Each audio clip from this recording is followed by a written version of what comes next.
ओम समानो मंत्र समीति समानि समानं मनः सचित्तमेषां समानं मंत्रं भिमंत्रेय वै समाने नवो हविषा जुहोमि। जय संशक्ति। 55वां अवतरण लेते हैं मेरी साधना का। भावों की उमंगमयी युवावस्था का नाम है उत्साह है। इसमें जीवन की स्वस्थ लाली, यौवन की मधुर मस्ती, भावों की सरल पवित्रता और कामनाओं की लक्ष्य निर्दिष्टता के एक साथ ही दर्शन होते हैं। यह सफलता का निश्चित सोपान और जीवन का सच्चा साथी है।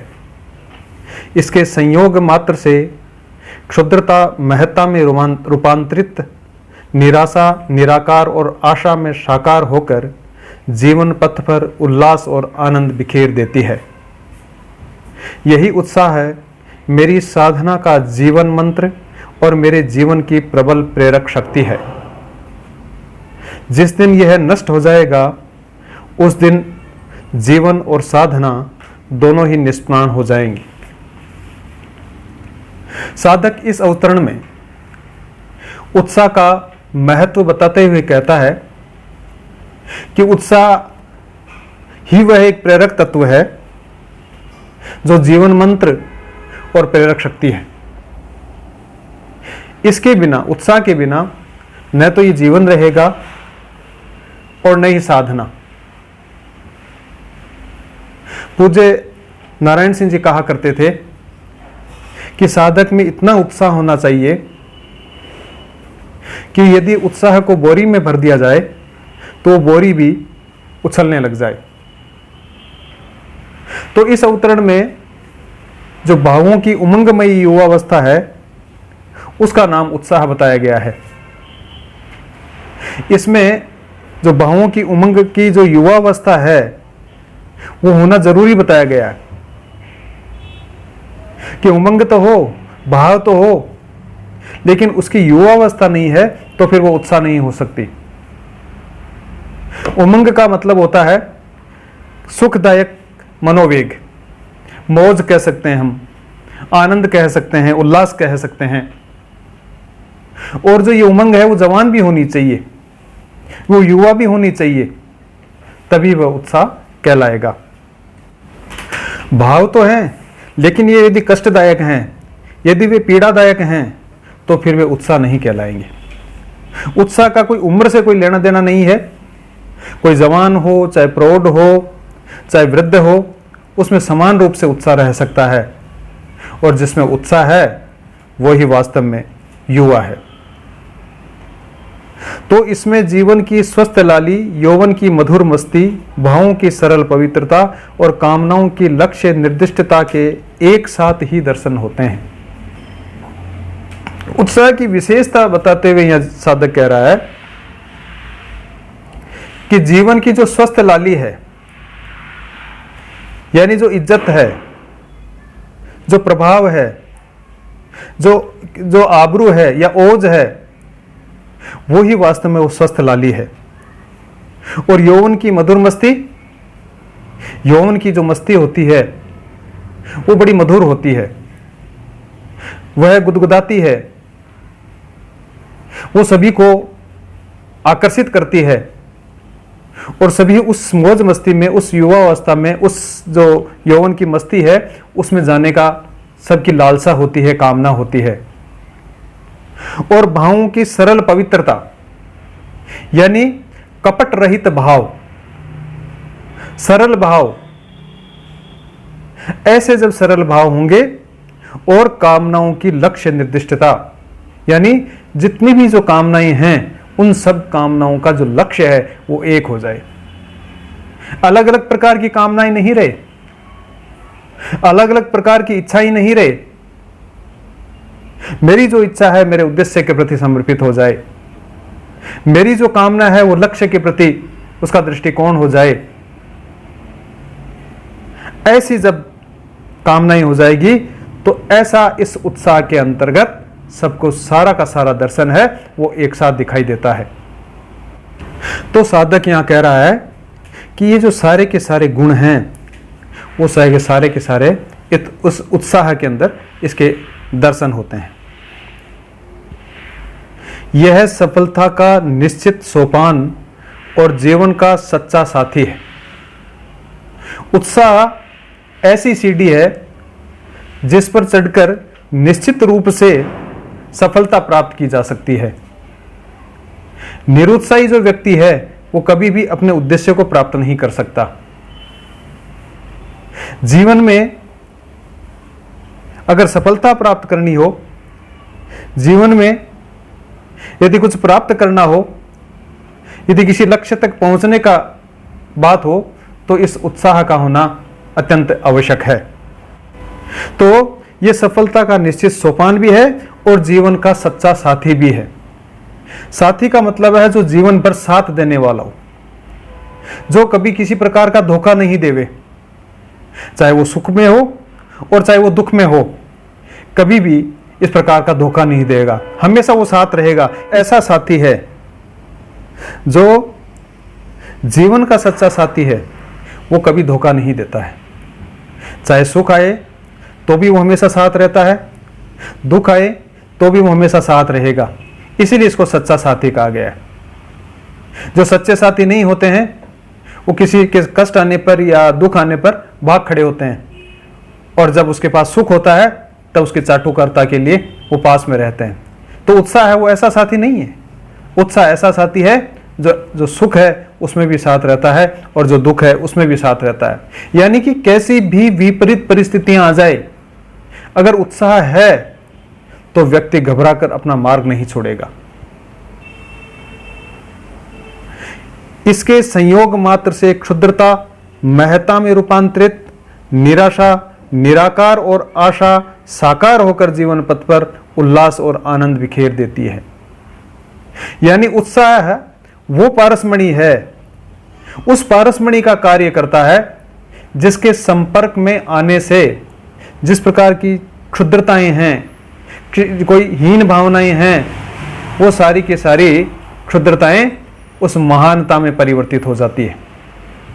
यानी उत्साह का जो महत्व है, उत्साह की महत्ता यही है कि जो इसके संयोग मात्र से जो हीन भावनाएं हैं वो समाप्त हो जाती है, और जो आत्मविश्वास है वो आत्मविश्वास दृढ़ हो जाता है, वो आत्मविश्वास बढ़ जाता है।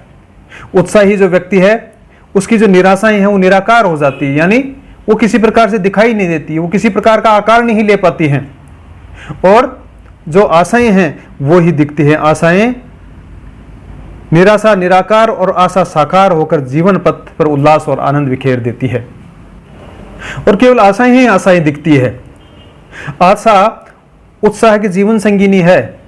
पहले भी जिसमें 45वां जो अवतरण आया है, उस 45वें अवतरण में हमने पढ़ा है कि जो उत्साह है वो अपनी जीवन संगिनी आशा के साथ में गौरव से खेलते हैं। जब आशा और उत्साह का संयोग होता है तो जीवन में अपने आप ही उल्लास आ जाता है, जीवन में अपने आप ही आनंद आ जाता है। इसलिए साधक यहां कह रहा है कि मेरी जो साधना है वो चलती ही उत्साह के कारण है। ये मेरी साधना का मंत्र है। जो उत्साह है वो मेरा प्रेरक है, मेरा पथ प्रेरक है। इसी से जो इस मार्ग पर जो मैं चलता हूं उससे मुझको इस प्रकार की शक्ति मिलती है। क्षत्रिय योग संघ की साधना में भी उत्साह का इतना ही महत्व है। इसमें जो युवक संघ शब्द आता है वो युवक जो संघ है उसका अर्थ भी यही है। युवक संघ कोई उम्र से नहीं है कि क्षत्रिय युवक संघ है, इसमें युवा लोग हैं या जवान लोग हैं वही आते हैं। इस युवक संघ का यह है कि जिसमें उत्साह है, चाहे वो वृद्ध हो, हमने पहले बात की है, चाहे वो बचपन हो और चाहे वो वृद्ध हो, चाहे वो प्रौढ़ हो, सब जिसमें इस प्रकार की युवावस्था है वो वास्तव में युवक संघ है। इसका उत्साह से ही संबंध है। क्षत्रिय के जीवन में तो सदैव उत्साह बना ही रहता है, इसलिए जो क्षत्रिय है वो हमेशा युवा रहता है। हमारा इतिहास यदि हम देखें तो इस प्रकार का जो उत्साह है उसके उदाहरणों से वो भरा पड़ा है। सिर कटने के बाद में भी 30-30 मील तक लड़ने वाले बांके वीरों की जैसे जो करनी है वो ढाणी ढाणी में हमारी आज भी करनी मिल जाए। इस प्रकार की घटनाएं हम देख सकते हैं। एक घटना नहीं, अनेकों घटनाएं इस प्रकार की मिल जाती है। चाहे उम्र इसमें कभी बाधा नहीं आई है। पहला जो भारतीय स्वतंत्रता संग्राम था 1957 का, उसके एक सिपाही थे और महानायक थे वीर बिहार के बाबू कुंवर सिंह जी। और कहते हैं कि 80 वर्ष की उम्र में भी उन्होंने अदम्य साहस के साथ लड़े और उन्होंने विजय हासिल की। इसी नाम से उनको जाना जाता है, बाबू कुंवर सिंह जी के नाम से। 80 वर्ष में इतने अदम्य साहस के साथ लड़ना अपने आप में ही एक उत्साह का ही द्योतक है। और इसके साथ में एक इनका उदाहरण और देखें तो जब कहते हैं कि कुंवर सिंह जी के हाथ में गोली लग गई और गोली लगने के बाद में जब ये आशंका हो गई कि अब जहर फैल सकता है, तो उन्होंने अपना हाथ काट कर और गंगा नदी में फेंक दिया जिससे पूरे शरीर में जहर नहीं फैल सके और मैं और ज्यादा लड़ सकूं। उत्साह का इससे बड़ा उदाहरण कोई दूसरा नहीं दिया जा सकता। और यह उत्साह का ही परिणाम है। उत्साह था, इसलिए इस प्रकार का काम किया। इसी उत्साह का ही उदाहरण है क्षत्रिय योग संघ स्वयं। 75 वर्षों से समाज की हर विकट परिस्थितियों में, आज के इस विपरीत वातावरण में भी अपना कर्तव्य कर रहा है। इसके पुरोधा पूज्य तन सिंह जी हो, श्रद्धेय आयुवान सिंह जी हो, श्रद्धेय नारायण सिंह जी हो, इनके जीवन में इस प्रकार का उत्साह उनके साथ काम करने वालों ने देखा है। आज वर्तमान में हम हमारे वर्तमान संघ प्रमुख भगवान सिंह जी रोल साहब सर को हम देखते हैं, इस उम्र में भी हम जितने लोग काम करते हैं उससे भी ज्यादा काम करते हैं और कितना उत्साह और युवावस्था उनके अंदर दिखती है उस उम्र में भी। क्या है ये? यही है वो युवावस्था। और जब उत्साह, और इसी उत्साह के कारण व्यक्ति आगे काम कर सकता है। और इस उत्साह को रखना ही होगा, नहीं तो जो प्रेरक शक्ति है वो प्रेरक शक्ति ही समाप्त हो जाएगी, वो प्रेरणा ही समाप्त हो जाएगी। तो उस प्रेरणा समाप्त होने के बाद में व्यक्ति किसी प्रकार का कार्य नहीं कर सकता। और क्षत्रिय योग संघ जैसी संस्था में काम करने वाले लोगों के लिए इस प्रकार का उत्साह होना आवश्यक है। उसको हर कदम पर इस प्रकार का उत्साह दिखाना पड़ेगा, निराशा को हटाना पड़ेगा, भगाना पड़ेगा और उस उत्साह को जगाना पड़ेगा, तभी हम आगे इस प्रकार से कार्य कर सकते हैं। जिस दिन ये उत्साह समाप्त हो जाएगा उस दिन ये जीवन भी नीरस हो जाएगा, इसमें प्राण नहीं रहेगा। और साथ ही साथ जो साधना दोनों ही मतलब उस दिन जीवन और साधना दोनों ही निष्प्राण हो जाएंगे। साधना ही समाप्त हो जाएगी, जीवन ही समाप्त हो जाएगा। जब हम साधना नहीं कर पाएंगे, जिस चीज को हम करने के लिए आए हैं वो ही नहीं कर पाएंगे, तो फिर इस जीवन का भी क्या करें? यही जीवन अपने आप समाप्त हो जाएगा। और इसीलिए पूज्य तन सिंह जी ने भी एक जानकार में अपने सैगान की एक पंक्ति लिखी है, करने आए वो न कर सके तो जीवन तरुवर व्यर्थ फले हैं। यही उत्साह है जो हमको यहाँ आने के बाद में जिस चीज़ को हम करने के लिए आए हैं वो हम कर सकते हैं। और वो करने के लिए ही इस अवतरण में साधक ने यही बात कही है। 56वां अवतरण। फूट मेरे अंतःकरण का स्वाभाविक धर्म नहीं, इसका जन्म तो स्वार्थ और अहम के समागम से होता है। तब चोर को न मारकर चोर की माँ को ही क्यों न मारूं? न होगा बांस न बजेगी बांसुरी। मेरी साधना की प्रकृति एको अहम बहुश्याम की है, उसके लिए विभाजक तत्वों का विनाश आवश्यक है। साधक अपने साधना मार्ग पर आगे बढ़ रहा है। जो जो आगे बढ़ता है उसे अनेकों अनुभव होते रहे हैं। शत्रुओं और जो मित्र हैं दोनों का उसके सामना होता है। इस अवतरण में साधक बताना चाहता है कि इतिहास में हमारे जो पतन का कारण है वो आपसी फूट बताई गई है। हमारे लिए कहा जाता है कि आपस में भाई लड़ते रहे और दूसरों ने आकर इसका फायदा उठाया। पूज्य तन सिंह जी ने भी सैगान की एक पंक्ति लिखी है, आपस में लड़े भाई गैरों ने हमें कुचला। हमारे जो मध्यकाल इतिहास है उसको हम देखते हैं तो यह आरोप गलत नहीं है। हकीकत में ऐसे अनेकों अवसर आए जब हमारे मिलकर न रहने से या हमारे आपस में लड़ने से समाज का अहित हुआ है, राष्ट्र का नुकसान पहुंचा है, देश और जो समाज है उसका भविष्य दांव पर लग गया है, वो बिगड़ गया है। लेकिन यहां साधक कह रहा है कि जो फूट है मेरे अंतःकरण का स्वाभाविक धर्म नहीं है। वह इस इतिहास की जो सच्चाई है उसको चीख चीख कर कह रहा है। लेकिन साधक यहां कह रहा है कि फूट मेरे अंतःकरण का स्वाभाविक धर्म नहीं है। जिस इतिहास की अभी हम बात कर रहे थे, जिसमें आपस में लड़े भाई, वही इतिहास भी चीख चीख कर एक बात और कह रहा है। उस सच्चाई को भी बताने का प्रयास करता है वो, कि ऐसे अनेकों अवसर आए जब हमने असाधारण एकता का परिचय दिया है। अपना नाम, अपनी इच्छाएं, अपनी आकांक्षाएं, उन सबको तिलांजलि देकर राष्ट्र और समाज की एकता के लिए हम एक हुए हैं। हमारे जो पीढ़ियों के बेर, पीढ़ियों का वैमनस्य, पीढ़ियों के फूट को भुलाकर हमारे समाज और हमने समाज और राष्ट्र हित के लिए हम एक हुए, हमने हमारे अहंकार को जलाया है। इसको एक उदाहरण से देखें तो कैकेयी प्रदेश जो कि आज वर्तमान पंजाब आता है, उसका शासक था पुरु, और एक गंधार नरेश जो कि वर्तमान में आज कश्मीर कहलाता है, उसके भी नरेश थे अंबी। जब दोनों बहुत बड़े शक्तिशाली राजा थे और जब सिकंदर का आक्रमण हुआ तो सिकंदर से परास्त हो गए। उसी समय इन दोनों प्रदेशों के बीच में दो छोटे छोटे गणराज्य थे, एक क्षुद्रक और एक मलोई। इतिहास में लिखा है कि इन जो गणराज्य हैं, इन दोनों गणराज्यों के बीच में पीढ़ियों का बैर था, पीढ़ियों से वैमनस्य था। लेकिन जब सिकंदर का आक्रमण हुआ, सिकंदर से जब दोनों प्रदेश हार गए, सिकंदर आगे बढ़ने लगा, तो तब उन्होंने एक होने की सोची। तब उन्होंने जो अपना पिछला वैर था, वैमनस्य था, उस वैमनस्य को भुलाने की इच्छा जागृत की। और इतिहास बताता है कि उन्होंने इस वैमनस्य को मिटाकर वो एक हो गए।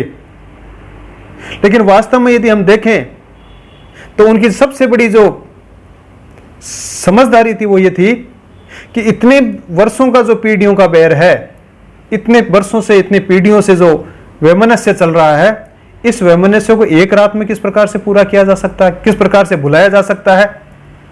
और आपस में लड़ते लड़ते साथ में ही कोई धोखा देने लग जाए तो तब इतिहास गवाह है, उन्होंने आपस में एक ही रात में 10,000 विवाह किए। इधर की लड़कियां इधर दी, इधर की लड़कियां उधर दी। और जब आपस में इस प्रकार की रिश्तेदारी हो गई तो स्वतः ही वो वैमनस्य मिट गया। स्वतः ही वो जो फूट थी, वो फूट मोहब्बत में बदल गई। तो ये एक उदाहरण है, ऐसे हजारों उदाहरण भरे पड़े हैं जिनसे यह सिद्ध होता है कि जो द्वेष या जो फूट है वो हमारा अंतःकरण का स्वाभाविक धर्म नहीं है, वो हमारा कोई स्वाभाविक अवगुण नहीं है, हमारे स्वभाव से उत्पन्न हुआ अवगुण नहीं है ये। यदि ऐसा होता तो फिर हमने अभी जो बात की थी, ऐसी बात हो नहीं सकती थी। फिर भी यदा कदा इस प्रकार की फूट, इस प्रकार के द्वेष के उदाहरण हमको मिलते रहते हैं। इसलिए इस अवतरण में साधक यही कहना चाहता है कि फूट मेरा स्वभाव नहीं है। फिर भी ये फूट कहां उत्पन्न होती है, ये फूट पैदा कहां से होती है, इसके कारण में हम जाते हैं तो पता चलता है कि जो फूट है, इसका जन्म तो स्वार्थ और अहम के समागम से होता है। इसका जन्म और स्वार्थ और अहम के संयोग से हुआ है। इसका कारण जो हमने पिछले अवतरणों में विस्तार से बात करके आए हैं, वही है, और वह है स्वार्थ और अहंकार। इस स्वार्थ और अहंकार के कारण ही उस फूट पैदा होती है। और जब जब हमारे ऊपर अहंकार और स्वार्थ हावी हुआ, हम आपस में लड़े हैं। आपस में ही नुकसान पहुंचाने को, शत्रु से भी मिलने के लिए हमने परहेज नहीं किया है। एक दूसरे को नीचा दिखाने के लिए, एक दूसरे को नीचा पहुंचाने के लिए, उसको नुकसान पहुंचाने के लिए हम हमारे शत्रु से भी जाकर मिल गए। ऐसे बड़े बड़े अगर उदाहरणों को हम देखकर समझें तो एक उदाहरण इसमें महाराणा प्रताप और शक्ति सिंह जी का भी हम ले सकते हैं। बचपन में महाराणा प्रताप और शक्ति सिंह जी जंगल में जाते हैं और एक सूअर का शिकार करते हैं। एक व्यक्ति का दोनों तीर एक साथ चलाते हैं और एक व्यक्ति का तीर उस सूअर के लग जाता है। दोनों आपस में लड़ने लग जाते हैं कि ये तीर मेरा लगा, और शक्ति सिंह कहता है ये तीर मेरा लगा। इस बात पर तकरार हो जाती है, मनभेद हो जाते हैं। और शक्ति सिंह जी, हमने इतिहास में सुना है, पढ़ा है, देखा है कि वो अकबर से जाकर मिल जाते हैं। जो शत्रु था, जो राजपूताना का शत्रु था, जो हमारे समाज का शत्रु था, जो हमारे राष्ट्र का शत्रु था, उस शत्रु से जाकर वो मिल जाता है। क्या है ये केवल अहंकार ही था जिसने अपना काम पूरा कर लिया। जो उस फूट का एक बीज है अहंकार, उस अहंकार ने इतना बड़ा कबाड़ा कर दिया। दूसरा उदाहरण देखें, राजा बनने के लिए मोटा राजा उदय सिंह राव चंद्रसेन के विरुद्ध जाकर अकबर से मिल गए। ऐसे उदाहरण भी कम नहीं है। राणा सांगा और बाबर का युद्ध हो रहा है, और महाराणा सांगा के बहनों सरहदी, तब ऐन वक्त पर जब युद्ध का परिणाम आने वाला है सांगा के तरफ, और उस समय अपने 30,000 घुड़सवारों के साथ में बाबर की सेना में शामिल हो जाता है। क्या है ये सब चीज? और पहले ही नहीं, आज वर्तमान में भी जब देखें, वर्तमान का युद्ध, आज का युद्ध है चुनावी समर। तब हमारे समाज की स्थिति को हम देख सकते हैं। और भली भांति अगर गंभीरता पूर्वक अगर विचार करें हम उस समय, तो हमको पता चलता है कि हम किस हद तक गिर जाते हैं। इस अहंकार और स्वार्थ के कारण हमारी जो जीती हुई बाजी है, उस जीती हुई बाजी को भी हार जाते हैं। कहने नाम लेने की यहां कोई जरूरत नहीं है, उदाहरण देने की यहां चुनावों की कोई जरूरत नहीं है, लेकिन हम पग पग पर इस प्रकार हर चुनाव में, छोटे से छोटा जो ग्राम पंचायत का गांव चुनाव होता है वहां भी, और लोकसभा का जो बड़ा चुनाव होता है वहां भी, हम इसी प्रकार के उदाहरण हमारे समाज के हम देख सकते हैं। ये सारे के सारे उसी स्वार्थ और अहंकार के परवश किए हुए होते हैं।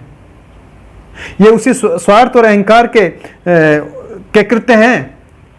इससे स्पष्ट हो जाता है सब कुछ की वास्तव में जो फूट है उसका कारण क्या है। इसलिए साधक यहां कहता है कि तब चोर को न मारकर चोर की मां को ही क्यों न मारूं। चोर पैदा कब होगा? जब चोर की मां होगी। यदि चोर की मां ही नहीं होगी तो वह पैदा नहीं हो सकता। यानी कि फूट फूट फूट, द्वेष द्वेष द्वेष, वैमनस्य वैमनस्य वैमनस्य हम बात करते रहें, भाषणों की झड़ी लगाते रहें, हल्ला बोलते रहें, उससे अच्छा है इस फूट को जो पैदा करने वाला तत्व है, उस फूट को पैदा करने वाले तत्व को ही हम समाप्त कर दें। इसलिए वो तत्व क्या है? वो तत्व है स्वार्थ और अहम। उसको समाप्त करना चाहिए, जिससे कि ये फूट है वो पैदा ही नहीं हो। हम सबका अनुभव है, जब हम किसी भी सामाजिक समारोह में जाते हैं तो एक बात मुख्य रूप से सामने आती है। सभी लोग अपने लंबे लंबे भाषणों में इस फूट की बात जरूर करते हैं, आपस के इस वैमनस्य की बात जरूर करते हैं, इस द्वेष की बात जरूर करते हैं, और इस फूट जो ये दोष है इसका जो समाज पर असर होता है उसकी हम बात करते हैं। लेकिन ये क्यों होता है? इसके उत्पन्न होने का कारण क्या है? इस पर कोई नहीं जाता है। इसकी वास्तव में जड़ क्या है? इस पर कोई नहीं जाता है। सभी उस जड़ को छोड़कर उस पेड़ के जो तना है, उसकी जो पत्तियां हैं, उसकी जो टहनियां हैं, उन टहनियों की ही बात करते हैं, उन पे ही प्रहार करते हैं और उनको काटने का प्रयास करते हैं अपने भाषणों के द्वारा। लेकिन जब हम जड़ को भूल रहे हैं, उस जड़ को समाप्त करने की बात भूल रहे हैं, यदि हम उस जड़ को ही समाप्त कर दें तो फिर यह न तना रहेगा, न डाली रहेगी, और न इस प्रकार की पत्तियां हैं वो ही वापिस आएंगी। इसलिए क्षत्रिय योग संघ अपनी शाखाओं और शिविरों के माध्यम से इस बात पर विशेष जोर देता है। वो ऐसा शिक्षण देता है, वो उसका अभ्यास करवाता है, जिससे जो अहंकार है और जो स्वार्थ है उस पर चोट लग सके और वो समाप्त हो जाए। इस प्रकार के खेल खिलाए जाते हैं जिसमें उसका जो अहंकार है उसको चोट लगे।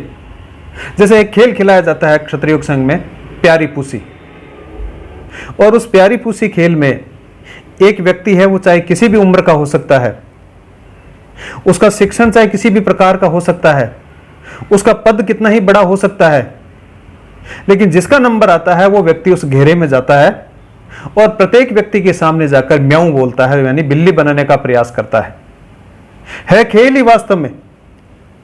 लेकिन इस खेल के पीछे जो उद्देश्य है वो यही है कि जो मेरा अहंकार है, मेरा अहम भाव, वो समाप्त हो जाए। एक व्यक्ति इतना पद का बड़ा है, इतना पढ़ा लिखा है, वो एक छोटे से बच्चे के सामने, एक अनजान बच्चे के सामने, एक अनपढ़ बच्चे के सामने, एक जो उसके शिक्षण में उससे छोटा है, उसके पद से छोटा है, ऐसे व्यक्ति के सामने जाकर म्याऊं बोलता है, तो उसका स्वतः ही इस प्रकार का जब वो अभ्यास करेगा तो उसका जो अहंकार है वो अहंकार नष्ट होगा, वो अहंकार समाप्त होने के लिए अग्रसर होगा। ऐसे ही एक खेल खिलाया जाता है, चल रे बुद्धू वाह रे बुद्धू।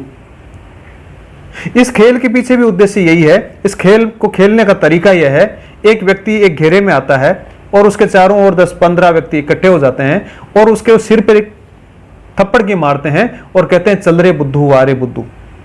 एक तो सिर पे चोट पड़ रही है और चोट पड़ने के बाद में ये और कहते हैं कि वाह रे बुद्धू, चल रे बुद्धू, वाह रे बुद्धू, बुद्धू और बना रहे हैं। तो उस आदमी का अहंकार जागेगा। जिस प्रकार अहंकार से ग्रसित होगा, जो अहंकार से भरा होगा, उसका अहंकार जागृत होगा और वो तनतनाएगा। लेकिन बार बार इस प्रकार का खेल खेलेंगे कि मैं क्यों तनतना रहा हूं, मैं क्यों तमतमा रहा हूं, मुझे गुस्सा क्यों आ रहा है, मेरा अहंकार क्यों जागृत हो रहा है। यह अभी दूसरा बच्चा खेल रहा था, उसका अहंकार तो जागृत नहीं हुआ, वो साहब जब खेल रहे थे उनका अहंकार क्यों नहीं जागृत हुआ। ये सब चीज देखता है, उसका अभ्यास करता है, तब उसको इस प्रकार का उसका जो अहंकार है वो भी नष्ट होने की ओर अग्रसर होता है। इसका अभ्यास जब वो इस प्रकार से करता है, इसलिए जो क्षत्रिय योग संघ है उसमें इस प्रकार के खेल खिलाए जाते हैं।